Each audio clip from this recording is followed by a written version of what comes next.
दोस्तों आप सभी को नमस्कार। और देखिए आज हम फिर बात करेंगे कि हम नशे में कैसे फंस गए और कैसे निकल सकते हैं। और अब नशे की एक ऐसी समस्या है जिससे बहुत सारा परिवार, बहुत सारा समाज में ऐसे लोग हैं जो बहुत दुखी हैं, परेशान हैं। तो आज हम इसी मुद्दे पर बात करने वाले हैं कि नशा आदत है या नशा बीमारी है। आप लोग क्या सोचते हैं, नशा बीमारी है और नशा आदत है? बीमारी है। देखिए, अगर आप ये बताते हैं कि नशा एक बीमारी है तो आपको मतलब उसको प्रूफ करने के लिए भी बताना होगा। होता क्या है कि कई बार हम रट्टा तो लगा लेते हैं लेकिन चीजों को समझते नहीं है। क्योंकि लोग बोल रहे थे तो मैंने भी बोलना शुरू कर दिया, बीमारी है बीमारी है। मतलब मैंने अध्ययन नहीं करा, जांच नहीं करी, समझा नहीं और मैंने भी बोलना शुरू कर दिया कि नशा बीमारी है, जबकि मैंने समझा ही नहीं। मैंने उसका मंथन तो किया नहीं, मैंने उसको समझने का प्रयास नहीं किया। अगर आप बीमारी को समझने का प्रयास नहीं करेंगे और रट्टे में ही बोलते रहेंगे कि नशा बीमारी है, क्योंकि यहां पर सारे लोग यही बात करते हैं कि नशा बीमारी है, तो मैं भी कह देता हूं नशा एक बीमारी है। लेकिन मैंने समझा नहीं, कि बीमारी है कैसे। मैं सेंटर में आया और यहां पर कुछ लोग यही बात कर रहे थे कि नशा एक बीमारी है, तो मैंने भी क्या कहना शुरू कर दिया। मतलब जैसे आमतौर में समाज में, घर में, कहीं भी कोई लोग बोल देते हैं, जैसे कोई एक इंसान है वो अपनी चारपाई डाल के घर के बाहर लेट जाता है तो लोग उसको मना करते हैं, यार चारपाई मत डाल। और कुछ लोग आते हैं, यार देखिए इसको मना करते हैं हम, यार चारपाई डाल के यहाँ मत सोया कर, ये रोज़ सो जाता है। तो हम आम भाषा में, आम बातचीत में, बोलचाल में कह देते हैं कि यार ये तो, इसको तो बीमारी हो गई, इसको तो बीमारी हो गई, बाहर बैठो। हाँ, तो ये बोलचाल की बीमारी है। ये मतलब बोलचाल में कह दिया ऐसे ही कि जी बीमारी है इसको तो। लेकिन नशे की बीमारी बोलचाल की बीमारी नहीं है। आप इसको बोलचाल की बीमारी समझ रहे हैं। क्या समझ रहे हैं? मतलब ऐसे कह देते हैं यार कि इसको बीमारी हो गई, बीमारी हो गई। भाई साहब, ये बोलचाल की बीमारी नहीं है।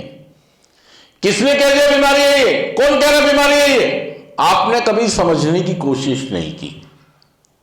देखिए, आप सब में दिमाग है, बुद्धि है। क्या आप अपने दिमाग से, बुद्धि से इस नशेबाजी पर कभी जीत हासिल कर पाए? आप ये कहते हैं, आपके घर वाले भी ये कहते हैं कि मेरे बेटे में बहुत दिमाग है, मेरे बेटे में मेरा बेटा बहुत इंटेलिजेंट है, मेरा भाई बहुत समझदार है। और आपको भी लगता है ये कि हाँ यार मेरे में। फिर आप नशे को छोड़ क्यों नहीं पाए? जबकि मां रो रही थी, मां, पिताजी अपनी पगड़ी, अपनी इज्जत मान मर्यादा बचा रहे थे, लोगों का सामना नहीं कर पा रहे थे। आपके भाई बहन रो रहे थे क्योंकि उनको लोग कह रहे थे तेरा भाई ये कर रहा है। आपके बीवी बच्चे दुखी थे, परेशान थे, आपको भी पता था कि दुखी हैं, तब भी आप नहीं छोड़ पा रहे हैं। तो समझा कभी कि क्यों नहीं छोड़ पा रहे हैं? छोड़ दूंगा, दिवाली के बाद, होली के बाद, रक्षाबंधन के बाद, मेरा काम लग जाए, मेरा काम छूट जाए, गांव चला जाऊं, वैष्णो देवी चला जाऊं, हरिद्वार चला जाऊं, मामा के जाके छोड़ूंगा। अब बुआ के जा रहा हूं मैं वहां छूट जाएगी। मतलब मैंने हर जतन किया। मैं जमात में जा रहा हूं, कहां जा रहा हूं? अब मैंने बकरा काटने का मन्नत मांग ली, ताबीज बनवा ला, अब छूट जाएगी। मतलब कोई भी तरीका काम नहीं आया।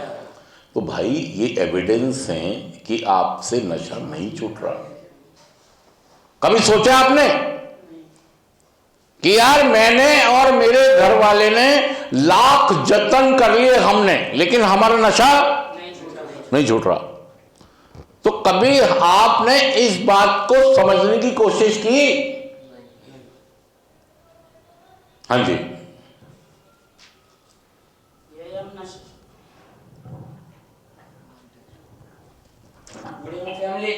मुंह इधर करो, नहीं इधर। गुड इवनिंग फैमिली, मेहरबान शेवाज। जैसे कि सर ने बताया गया, तो नशा हमसे क्यों नहीं छूटा? इसलिए नहीं छूटा था, हम नशे करते थे, घर में पैसे चुरा रहे, बाहर चुरा रहे, कहीं ना कहीं बुराई करते ही रहते थे हम पूरे दिन।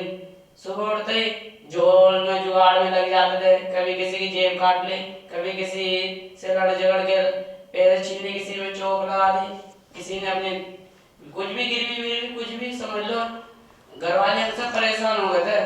घर वाले बेचारे भी क्या करते थे, मन्नतें मांगते थे, दुआएं करते थे, सुधर जा सुधर जा। जब भी हम नहीं सुधर पाते थे। क्यों नहीं सुधर पाते थे? हमने अपने अंदर ही ठान लिया था ये नशा कभी छूटेगा ही नहीं। और हकीकत में भाई छूटेगा ही नहीं, यही सोच रखा था भाई मैंने। नहीं, मैं वही कह रहा हूँ अरमान कि हम नशा नहीं छोड़ पा रहे थे, जबकि हमें सब पता था। माँ रो रही है, बाप बेचारे पकड़ी बेचारे घूम रहे हैं, बहन भाई रो रहे हैं, बीवी बच्चे रो रहे हैं, समाज में इज्जत मान मर्यादा खराब हो गई, हमारे शेयर मार्केट में ऊंधे मुंह गिर गए। शेयर मतलब हमारा सब कुछ खत्म हो गया, हमारा सब कुछ। कि अगर आज हम किसी के पास जाएं कि जी हमें 1,000 रुपये उधार दे दो, तो हमें 1,000 रुपये भी मतलब झूठ बोल के लेने पड़ेंगे। झूठ बोल के, मेरी माँ मर गई, मेरी माँ बीमार है, मेरे पिताजी के पैर में चोट लग गई, मतलब 1,000 रुपये भी हमको कोई इसलिए नहीं देता कि मैं मांग रहा हूँ। इसको कहते हैं शेयर गिर जाना, मार्केट गिर जाना, वैल्यूज खत्म हो जाना। अपना अगर आप मूल्यांकन करेंगे तो आपके शेयर ऊंधे मुंह गिर दिए नशे ने, जबकि आपको पता भी है। आपको देखिए, कोई भी संसार में आदमी अपनी माँ को रोते हुए, अपने पिताजी को बिलखते हुए लेकिन आप देखते हो। आप ये सही है गलत है? आप अपने बच्चों को, अपनी बीबी को तंग होते हुए देखते हैं, तकलीफों में ये नॉर्मल बात नहीं है। ये नॉर्मल बात नहीं है। आप इसको समझ नहीं पा रहे हैं। आपको लगता है कि मैं नशे पे अपने आप जीत हासिल, और सालों हो गए आप नशे पे जीत हासिल नहीं कर पाए। जब भी तो आप ये कह रहे हैं कि भाई नशा मेरा नहीं छूटेगा, ये तो आप शमशान घाट में छूटेगा। मम्मी भी कह रही है कुत्ते की दुम है, ये सीधी, यही तो कहने लगते हैं घर वाले। वो क्या कहें हो, क्योंकि आप बार बार छोड़ते हो फिर पकड़ लेते हो, छोड़ते हो फिर पकड़ लेते हो, छोड़ते हो फिर पकड़ लेते हो। तो ये सिलसिला चलता है, तो लोग आपको मतलब आपके शेयर बिल्कुल डाउन हो जाते हैं। देखिए, मैं आपसे कह रहा हूँ, अगर आपकी बहन की शादी हो तो क्या आपको कन्यादान लिखने के लिए बैठा देंगे कि जी जो भी आए कन्यादान लिखते रहना? ईमानदारी से बताएं। आपकी बहन की, सगी बहन की शादी हो, 24 तारीख को सर मेरी सही बहन की शादी थी। हाँ जी। अच्छा। तो भाई ने मेरे को थोड़ा हौसला दिया। भाई ने बोला था शादी आगे बढ़ गई है, तो आज मेरे को तो फिर कोई भाई ने फोन पे बात कराई, तो जीजू बोलने लगे शादी वादी होगी। बहन ने भी अपने मुंह से ये बोला शादी वादी हो गई, कहते डेट आगे बढ़ नहीं सकती थी। तो मेरे को बहुत बुरा लगा था। मैंने ये सोचा था एक नशे के कारण हम इतने दूर हो गए। हमारे खुद की सही बहन अपने सगे मम्मी पापा में नहीं बुला रहे, ऐसा क्या कर दिया था हमने? बस क्या करता, नशा ही तो करा था, मगर वो नशा ऐसा पड़ गया बहुत बहुत बुरा सर। जो हमने माँ बाप होगा, बहन भाई होगा, इतना दिल दुखाया, वो भी कहाँ समझेंगे हम इतनी जल्दी? टाइम लगेगा उन्हें भी समझने में। नहीं बेटा, मैं ये कह रहा हूँ कि हमें गुस्सा नहीं करना है, क्योंकि लोग जो व्यवहार हमारे साथ कर रहे हैं, हमारे घर वाले जो हमारे साथ व्यवहार बर्ताव कर रहे हैं, वो इसलिए कर रहे हैं कि मैंने उनको समझाया है कि ऐसा करो। इसके लिए भी कौन जिम्मेदार है? मेरे घर वाले मुझे मेरे बहन की शादी में अच्छे से बुलाना भी नहीं चाहते, इसके लिए कौन जिम्मेदार है? क्योंकि मैंने ऐसी हरकतें। और आज मैं ये नहीं कह सकता कि हमने सिर्फ एक नशा ही तो किया था। नशे के साथ हमने भाई साहब, नशे को करने के लिए हमने हर जतन किया, हर जतन। हमने अपने लॉकर का ताला भी तोड़ दिया, बिल्कुल। हमने माँ का पर्स भी, अपने बहन के पैसे भी। तो बताइए अब आपको कैसे घर में विश्वास करेंगे, स्वीकार करेंगे? ये करने के लिए वो कर लेंगे, वो आपको, लेकिन पहले आप अपने को साबित करो, इस बीमारी को समझो। और निकलेंगे कैसे आप बीमारी से? जब बीमारी को आप, अभी तक आपको रट्टा मालूम है। कागज ये लिखो सारे लोग, अपने अपनी कॉपी में सारे लोग लिखें, लाइन लिखें वाली कि नशा एक बीमारी है जिसको अमेरिकन साइकाट्रिक एसोसिएशन ने 1956 में बीमारी घोषित किया। किसने बोला कि बीमारी है? और उसके बाद चूंकि पूरा विश्व मानने को तैयार नहीं था, WHO वर्ल्ड हेल्थ ऑर्गेनाइजेशन, विश्व स्वास्थ्य संगठन, फिर उन्होंने रिसर्च की, उन्होंने जांच की, उन्होंने पता लगाया और 1964 में उन्होंने भी डिक्लेयर कर दिया कि नशा आदत नहीं, नशा। लेकिन हमारे समाज में जो नशा करने वाले लोग हैं या जो बाकी लोग हैं, उनको मालूम ही नहीं है कि नशा एक बीमारी है। वो तो कह रहे हैं जी गंदी आदत पड़ गई इसको। अब देखिए, जब हमको पता ही नहीं हम लड़ किस शत्रु से रहें तो कैसे लड़ेंगे? और भाई लड़ने आया हुआ हाथी, हम लेके गए मैं हथौड़ा, तो जीत होगी हमारी कि जी मैं लड़। भाई ये हाथी है, हथौड़े से कहां, क्या ले गया हूं? छोटी हथौड़ी जिससे कील ठोकते हैं घर में। किससे लड़ने गया हूं मैं? किससे लड़ने गया हूं? मतलब मैंने समझा ही नहीं कि मेरी लड़ाई किससे, मेरी लड़ाई किससे हो रही है। मुझे लग रहा है कील ठोकने जा रहा हूं मैं। क्या लग रहा है? ओ भाई नशा, आप एडिक्ट बन गए हैं, आप एडिक्ट बन गए। किसने बोला? अब लोग कहेंगे जी मैं एडिक्ट कैसे बन गया, मैं तो थोड़ी पीता हूं, बहुत सारे मुद्दे हो जाएंगे। मैं ये कह रहा हूं जो व्यक्ति सेंटर में एडमिट हो गया, वो कब होता है एडमिट? जब सारे जतन कर लेता है, जब सारे जतन, सारे तरीके उसके घर वाले, गांव भेजना, ताबीज करना, जोशी बैठाना, पंडित बुलाना, मौलवी बुलाना, बकरे काटना, भैंसा काटना, मुर्गे काटना, जब सारे जतन एक परिवार कर लेता है, भाई साहब उसका काम भी खुलवा के देंगे, मोटरसाइकिल भी लेके देंगे, उसकी हर चीज को, अच्छी को बुरी को सब पूरा भी मां। और जब हर तरफ से वो निराश, हर तरफ से परेशान, रिजल्ट नहीं मिलते और बार बार वो व्यक्ति वही करता रहता है जो कर रहा था, फिर कौन सा रास्ता मिलता है उनको? तब वो सेंटर में आते हैं। इसका मतलब जो व्यक्ति सेंटर में आ गए, ये एडिक्ट है, इसको नशे की बीमारी लग गई। अब ये आदमी अपने आप नशा, अब इसे तरीके से ट्रीटमेंट करना। अब आपको बीमारी समझनी, क्या समझना है? मतलब मुझे अपना शत्रु समझना है कि वो है कितना शक्तिशाली। अभी तक तो हम यही नहीं समझ पा रहे हैं कि हमें एक बीमारी, हमें एक रोग, ना आपको पता ना आपके, आप दोनों लोग खिचड़ी पका रहे हो और केस बिगड़ गया, केस। अब वो कह रहे हैं हम तेरी शक्ल भी नहीं देखना चाहते, और आप भी क्या कह रहे हो? हमें भी तुम्हारी शक्ल नहीं देखनी। यार गलत कौन है? एक दिल का टुकड़ा, एक जिगर का टुकड़ा बुरा कैसे हो गया? समझे आप? भाई साहब, आप शक्तिशाली जो बीमारी शत्रु है आपका, उसको समझो यार। क्या है वो शत्रु?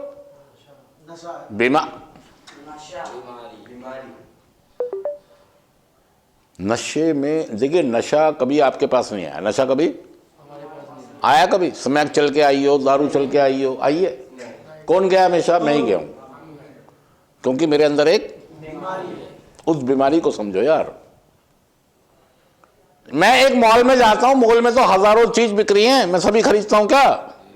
जो काम किया वो खरीदता हूं, जो नहीं। तो ऐसे ही दुनिया में सब चीजें हैं, स्मैक भी है, शराब भी है, चरस भी है, गांजा भी है। बाकी लोग तो नहीं खरीद रहे, बाकी लोग तो, मैं क्यों खरीद रहा हूं? क्योंकि बीमारी। मैं इस शर्त पे भी खरीद रहा हूं कि मैं अपनी मां के जुड़े हुए पैसे भी ले जा रहा हूं, अपनी बहन के जुड़े हुए क्या लेने जा रहा हूं? नशा लेने जा रहा हूं। मतलब अब समझ रहे हैं आप कि मैंने सारी हदें पार, मैं अपने बाप से लड़ाइयां कर रहा हूं। मतलब जिनका मुझे आदर करना चाहिए, जिनका मुझे मान सम्मान करना चाहिए, जिनके लिए आभार होना चाहिए, जिनके लिए मेरे दिल के अंदर, मैं उनको लात मार रहा हूं, उनसे बहस कर रहा हूं, उनसे लड़ाई कर रहा हूं, उनकी बात। देखिए आप समझिए कि आप ऐसे हैं नहीं, आप ऐसे लेकिन कर रहे हैं आप ऐसा। सही है गलत है? वो इसलिए कर रहे हैं कि आप बीमारी है, और इस बीमारी की कोई इंजेक्शन नहीं है कि ठीक दो इंजेक्शन लगाओ ठीक हो जाएगी। हाँ, इसको अरेस्ट किया जा सकता है, इसे ठीक अरेस्ट करके ग्रुप में रह के इसे ठीक किया जा सकता है और एक अच्छा जीवन जिया जा सकता है, बशर्त कि आप सबसे पहले क्या समझें? बीमारी समझें। तो आज हम आपसे क्या बात कर रहे हैं कि नशा एक आदत नहीं है, नशा एक बीमारी है जो हमें शारीरिक, मानसिक और आध्यात्मिक रूप से बीमार कर देती है। तो मुझे ये बात समझनी होगी कि नशा आदत नहीं है, बंद कर दो। मुझे समझना होगा कि नशा आदत नहीं है। अगर आदत होती तो मैं अब तक ठीक। आदत व्यक्ति के ऊपर निर्भर करता है, उसको कब जब मर्जी वो। देखिए अगर ये आदत होती ना, जैसे बीड़ी पीने की आदत है ना, या गाली बकने की आदत है, अगर मेरी माँ रो रही है, मेरी बहन रो रही है, मेरे बच्चे रो रहे हैं, बीबी रो रही है, बाप रो रहा है, तो शायद मैं इसको अपने आप काबू, इसको आदत कहते हैं, जो व्यक्ति विशेष के ऊपर निर्भर करता है कि उसको कभी दिक्कत आए तो उसको वो हटा दे। जैसे मैं पहले स्मोकिंग करता था, मुझे प्रॉब्लम हुई, अब मैं 6 साल से नहीं करता स्मोकिंग, खत्म, मुझे प्रॉब्लम हुई, ये आदत है। लेकिन बीमारी जब होती है तो आदमी बीमारी किसी भी चीज को करता है, बेगैरत बन जाता है, बेहया बन जाता है, बेशरम बन जाता है, गिल्ट में जीवन जीता है, असुरक्षा में जीवन जीता है, उसके लिए वो कुछ भी करने को तैयार हो जाता है, हर हद पार कर देता है। अपनी जिंदगी की तरक्की, इज्जत मान मर्यादा, खुशियां, सुकून, संतुष्टि सब दांव पे लगा के गलत चीजें करता है, ये बीमारी।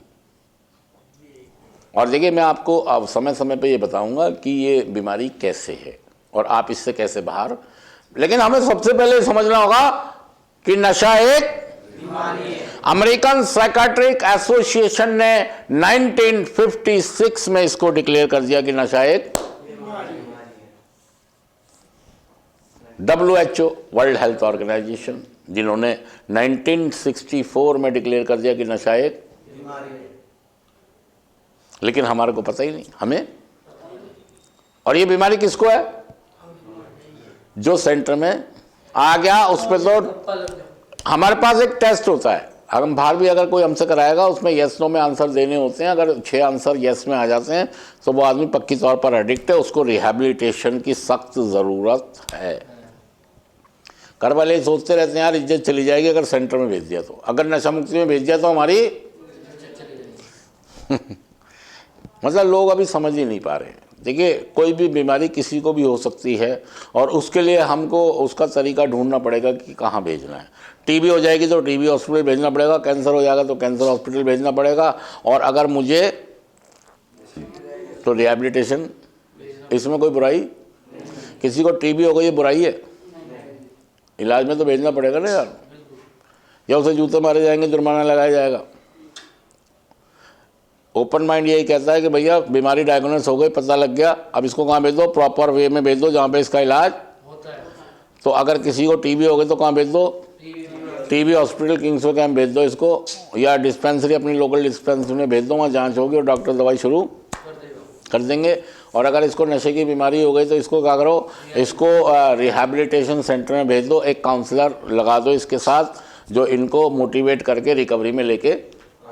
लेकिन आप हमारा साथ नहीं देते, आप हमारा साथ, और आपके घर वाले भी हमारा साथ नहीं देते। 1-2 महीने होते आपके घर वालों को भी आपकी याद पिया की आने लगी, भीगी भीगी रातों में, याद पिया किया ये भीगी भीगी रातों में।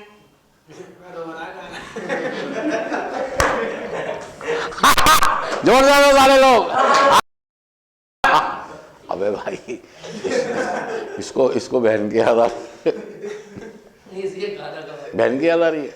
अब अगर तूने नशा किया फिर मैं समझूंगा तूने नकली बहन की याद आ रही है तुझे। अगर असली बहन की याद आ रही है तो नशा मत करियो। अब देखिए प्रोग्राम पूरा करो, प्रोग्राम घर वाले लेने भी आए ना तो कहते ना जी ऐसा आराम से शांति से बैठे रहो, अब भी हमें भी ठीक होने दो, क्योंकि ये बीमारी ऐसी है आप थोड़ा ठीक होने लगते हैं ना तो आपके घर वालों को आपकी याद, क्या अब ले आओ बेटे को 2 महीने हो गए।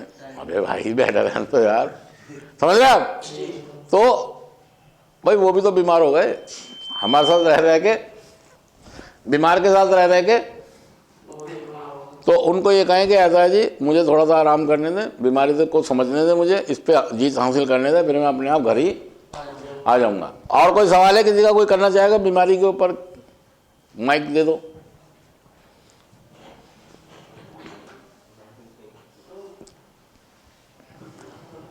हाँ जी, good evening family. Good evening. मैं गुफरान, एक नशेबाज। हाय गुफरान। ये मैंने भी 6 महीने का इलाज लिया है अभी, इससे पिछले महीने में। कहाँ पे? मुंबई से सर। मुंबई में? मुंबई में? हाँ मुंबई में मीरा रोड। मीरा रोड? मियाँ रोड? हाँ जी सर। ये कहाँ पे है सर? मुंबई अंधेरी से पहले, अपना बोरीवली अंधेरी से पहले। अच्छा बोरीवली अंधेरी, बोरीवली अंधेरी तो कब बीच में है, ये बोरीवली है अंधेरी है? उससे भी पहले थोड़ा सा, जो अपना समुद्र पर जैसे पार करते हैं ना, इस हाँ। मुंबई में घुसने के लिए आप बोरीवली के लिए। खाड़ी है वो तो, खाड़ी नहीं सर, वो समुद्र है। समुद्र। हाँ हाँ, वो जैसे समुद्र जो पार करेंगे उससे पहले वो मीरा रोड ही है। मीरा रोड है। हाँ जी। और भाई मैं नाला सुपारा रहता था यार। तो सर आपको विरार मीरा रोड तो पता होगा। हाँ मीरा रोड तो वही है। हाँ जी, मीरा रोड से इलाज किया है मैंने 6 महीने का। तो मेरा पहला रिएक्ट था, एक्सपीरियंस सब सही था। 2 महीने तो मैं कारपेट पे था। धीरे धीरे अपने और एडिक्ट भाइयों को देख के उनसे सीखा, जो हमारे काउंसलर थे उन्हें देख के सीखा। फिर उन्होंने मेरे अंदर खूबी देखी कि बंदा सीखने में इंटरेस्ट दिखा रहा है और दूसरों को सिखा भी पा रहा है, मतलब एक्सप्लेन भी इसका अच्छा कर पा रहा है। तो उन्होंने मेरे को सीधा जो स्टेज था उस पर लाके खड़ा कर दिया। 1-2 दिन तो मैं नर्वस था, मेरे साथ हो क्या रहा है, मैं तो खुद सीखने आया हूँ, यहाँ सिखाने के लिए खड़ा कर दिया है। तो अलग ही एक फीलिंग थी उसको। मैंने करा जो मेरे को सिखाया गया था। 2 महीने में मैं जो सीखा, मैंने वो एक्सपीरियंस उन लोगों के साथ बांटा जो मेरे से नीचे, मेरे जो जूनियर थे। अब मैं उनसे बांट रहा हूँ। अब सबके अलग अलग सवाल जवाब, थोड़ा सा मैं कंफ्यूज कि ये क्या है, अभी तो मैं सीख ही रहा हूँ। मेरे को इतना बड़ा दर्जा तो बहुत एक होता है ना सर, हाई मिल गई। हाई। हाँ मैंने तो था। उसके बाद भी मेरे को फिर पर्सनल रात में जो हमारे चेयरमैन थे जो मेन, वो अलग से काउंसलिंग दे देते थे, मेडिटेशन कराते थे पूरी रात रात भर में उनके साथ। ऐसी मतलब उन्होंने मेरा इंटरेस्ट इतना जगा दिया था मेडिटेशन में। और फिर मैं कुछ उसको जो मेरा इलाज चल रहा था ना, उसको उसमें घुस गया था सर करने की। एक होता है ना, एक तो अरे यार काटना है, कट जाएगा। मतलब तुम ये कह रहे हो मैं बड़ा डेडिकेशन से कार्यक्रम कर रहा था सर। फिर आगे रिलैप्स कैसे हो गए? सर बाहर निकला मैं 24 नया साल तक तो ठीक था। मैं 24 दिन था। मैं काफी घर वालों ने भी फोर्स करा, चल गोवा चल, नया साल आ रहा है, सब वहाँ पे सेलिब्रेट कर रहे थे। मैं जाऊँगा, मैं से हो सकता है, मैं इधर ही रहता हूँ, यहाँ यार दोस्त भी मेरे थोड़े से रिएक्ट के, उनके साथ मैं मना लूँगा, एक दूसरे को हो मोटिवेट करते रहेंगे। तो मैं घर पे अकेला ही था, कुछ नहीं, सब कुछ ठीक ठाक चल रहा था सर। अब दिमाग चल गया सर, बहन की शादी का आ गया। घर यहाँ दिल्ली में बात करी 3-4 साल बाद, 3 साल बाद नशे के कारण मैं बात नहीं कर पाता था घर वालों से। जब मेरे अंदर सब बुद्धि आई तब मैंने बात करी 3 साल बाद। तो बहन ने बताया शादी थी, शादी है, मंगनी हो चुकी है, भाई तू बड़ा है आएगा। मैंने हाँ जी मैं जरूर आऊँगा। अब मेरा दिमाग एक ही जगह कि बहन की शादी है, जाना है, शादी करनी है, और बड़ा भाई हूँ तो कुछ खाली हाथ तो जाना बनता नहीं है। तो थोड़ा सा अब एडिक्ट दिमाग है, हल्के में ले लिया मैंने अपने बीमारी को, जो मैं बीमार हूँ। यहाँ के थोड़ा सा रियलाइज हो रहा है कि क्या हल्के में ले लिया मैंने हल्के में ले लिया। मैंने शॉर्टकट लेने की सोची कि ये मेरा टाइम जो है, मेरी बहन की शादी है, शॉर्टकट से निकाल लेता हूँ। मैंने कुछ उल्टा करने की सोची। तो ये हमारी हैबिट ही होती है, अगर आप कुछ भी शॉर्टकट लोगे तो आपकी लाइफ में नशा आएगा, और अगर आप कुछ भी मेहनत से करोगे। मतलब आप ये कहना चाह रहे हैं कि बहन की शादी थी और मैंने सोचा पैसे का इंतजाम कुछ उल्टा पुल्टा करके कर लेता हूँ, कर लिया मैंने सर। और मैंने उल्टा पुल्टा कर दिया। और जब उल्टा पुल्टा कर दिया तो मतलब ये कहो कि दूध के ड्रम में थोड़ी सी दही पड़ गई। अब दूध ने फटना ही था। अब दूध ने सर एक साथ 10 लाख रुपए आते हैं मेरे पास। कितने? 10 लाख रुपए। अच्छा, एक साथ बस 10 लाख रुपए में से 8 लाख रुपए तो सेव कर दिए कि ये तो बहन की शादी में जाने हैं, और 2 लाख रुपए में मेरा एक भाई है छोटा मुझसे, सफर, वो रिहैब सेंटर में, तो उसको लेके आया तो उसकी खुशी में पार्टी थी। 50-60 हजार रुपए उसमें खर्च हो गए। उसको क्लब लेके गया, हमें पार्टी करी, फिर और भी दोस्त यार थे उनके साथ भी 50-60 हजार रुपए खर्च करे, और फिर 50-60-1 लाख रुपए मैंने नशे में खर्च कर दिए। मैंने 5-6 दिन इतना नशा करा, इतना नशा करा, मेरे को खुद को होश नहीं था। जो मैं जितना 6 महीने में सीखा था सब मैंने 3-4 दिन। चले ये वाली चीज़ें नॉर्मल है, हमारे साथ होंगी, हम उल्टा करेंगे। असल में क्या है कि जब तक हम काउंसलर से जुड़ेंगे नहीं, सरेंडर नहीं करेंगे, तो इस पर जीत हासिल करना पॉसिबल नहीं है। ज़िंदगी में चीज़ें होती रहेंगी, इस बात को स्वीकार करना चाहिए। बहन की शादी है, मैं चाहे उसके पास खड़ा हो जाऊं जाके, लेकिन नेक नियति से खड़ा हो जाऊं, ईमानदारी से खड़ा हो जाऊं। मुझे कोई ज़रूरत नहीं शॉर्टकट काटने की, ना किसी के उल्टा काम करने की, क्योंकि मैं अपनी बहन के लिए जाके खड़ा भी हो जाऊँगा ना ईमानदारी वाला, तो यही बहुत बड़ी बात है। क्योंकि मेरा जीवन संघर्षों से भरा, नशे से भरा था। मैं ठीक हुआ हूँ तो घर वाले मुझसे इतनी उम्मीद नहीं कर रहे हैं कि मैं उनको कुछ, बस मैंने अपनी बीमारी को, उस बीमारी के साथ मैं खेलता रहा, बीमारी के साथ अपने आप खेलता रहा। अपने आप मेरा एक विचार आया और अपने आप ही फैसला, हर बात का जवाब, मतलब सवाल भी मेरा था और जवाब भी मेरा ही था, मतलब मैं किसी को शामिल इसमें नहीं कर सकता। और जो मेरा सवाल था, जो मेरा जवाब था, जो फिर फैसला हुआ वो ये हुआ कि मेरी रिकवरी गई बट्टे खाते में। मतलब मैं फटा हुआ नोट था जो चेपी लग के चल रहा था, वो चेपी भी उखाड़ दी मैंने। मैं एक फटा हुआ नोट हूँ, मैं एक फटा हुआ नोट हूँ, चेपी लग के चलाना चाह रहा था, चेपी भी उखाड़ दी, लेकिन वो भी नहीं चली, वो भी चेपी नहीं चली। असल में क्या है, जब तक आप काउंसलर के पास नहीं जाएंगे, उनकी चीज़ों को नहीं समझेंगे कि मुझे रिकवरी में कैसे आना है, कैसे रहना है, कैसे आना है और कैसे मैं मतलब एक बीमार आदमी हूँ, मैं एक बीमार आदमी हूँ। पहले 1-2-3 साल मैं इतनी ग्रो नहीं कर पाऊँगा पैसों से, तो मैं ज़्यादा मतलब उम्मीदें अपने आप से, दूसरों से नहीं लगा सकता। बस मैं खड़ा हो जाऊँ, यही बहुत है। मैं नशा मुक्त होके अपने घर वालों के लिए खड़ा हो जाऊँ, उनके लिए, इनके लिए बहुत बड़ी बात है। तो आप भी ये भी नहीं दे सके। असल में बहन का तो बहाना था कि उसकी शादी थी, असल में आपने करना ही कुछ जुगाड़ था, समझ रहे हैं आप? क्योंकि आपकी जेबें खाली पड़ी थी, आपकी जेबें खाली पड़ी थी, मेहनत होनी रही थी, बहुत दिन से चटपटा खाया नहीं था, बहुत दिन से घूमे नहीं थे, बहुत दिन से और सारे काम हुए नहीं थे, तो बहन का शादी का मिल गया मौका। वो बेचारी बहन को रख दी टोपी के, जी आपकी शादी है, तो मैं मतलब वहाँ पर ये बेकार की बातें मत करो, बेकार की बात मतलब जिससे भी खोती और उससे यान खलोती, गधा जैसा था वैसा ही रह गया। और अब दुआई दे रहा, ये था वो था, वैसा कुछ भी नहीं था। और ये इसलिए था कि आप किसी काउंसलर के पास नहीं थे, आप किसी अच्छे काउंसलर के टच में नहीं थे, किसी अच्छे काउंसलर को आपने समर्पण कि गुरुजी तुसी ग्रेट हो, तोहफा कबूल करो। मतलब मैं आपका अपना सरेंडर कर रहा हूँ आपके आगे। मैं नशा खुद नहीं छोड़ पाऊँगा, आप मुझे जैसा बताएंगे मैं वैसा, क्योंकि इस बीमारी पे जीत हासिल करना मेरे बस की बात नहीं है, अगर आप मेरे साथ आ जाएं तो मैं नशे पे जीत हासिल कर सकता हूँ। ये चीज़ अपने अंदर पैदा करो मेरे दोस्त। हाँ जी, इनको दे दो माइक। तो अप्रोच वहाँ पे, वहाँ के सेंटर में और यहाँ के सेंटर में क्या फ़र्क नज़र आया? गुड मॉर्निंग भाई। एक मिनट, मैं ये पूछ रहा हूँ वहाँ जो काउंसलर थे और यहाँ जो काउंसलर हैं, फ़र्क है इसमें? हाँ जी, काउंसलिंग में फर्क है क्या फ़र्क है? सर। आप मंडे मंडे आ जाओ, आपकी काउंसलिंग में थोड़ा सा एक उम्मीद दिखाई देती है। अच्छा, हाँ, आप जैसे समझाते हो, आपकी बात सीधी सिंपल सीधा आके दिमाग पे लगती है। बाद में गिल्ट फील होता है, आप तो चले जाते हो सर। थोड़ा सा अगर डीपली सोचते हो ना तो थोड़ा सा जाना पड़ता है, अकेलेपन, अकेला डीपली सोचते। देखिए मेरा मैं नहीं बोलता हूँ, मेरा अनुभव बोलता है। आप व्यक्ति को ना देखें, आप व्यक्ति के अनुभव को देखें। संसार में अच्छा बोलने वाले बहुत सारे लोग हैं, अनुभव वाले बस में वो जो बेचता है। दोस्तों भाइयों, मैं आपके लिए जूस निकालने वाली मशीन लेके आया हूँ, इसको आप संसार में लगाएंगे तो मौसमी का जूस, मौसमी का जूस नींबू का बन जाएगा, नींबू का मौसमी। तो भाई बोलने वाले बहुत सारे हैं, लेकिन मतलब हमें जोड़ों का दर्द, आपका जोड़ों का दर्द, भाई साहब तेल लगाइए, तेल लगा से धुआं निकलेगा, धुआं लगा से देखिए आपका दर्द उड़ता हुआ जा रहा है। मतलब ये बोल बच्चन है, ये क्या है? तो एक काउंसलर को बोल बच्चन नहीं होना चाहिए, साबित करके दिखाना चाहिए कि नशा छोड़ा जा सकता है, और मेहनत करके दिखानी चाहिए ताकि आप उसका अनुसरण करें, आप उसको फॉलो करें। तो भाई साहब मेरे अंदर वह है कि मैंने नशे पे जीत हासिल, मेरी ज़िंदगी खुद परेशान थी और मैंने भी इससे निकल के बाहर आपको ये मैसेज देता हूँ। तो मेरे पास एक अनुभव है, तो वो अनुभव बोलता है। क्या बोलता है? कई लोग देखिए जो भी एडिक्ट है, बोलने में तो सारे माहिर हैं, बोलने में तो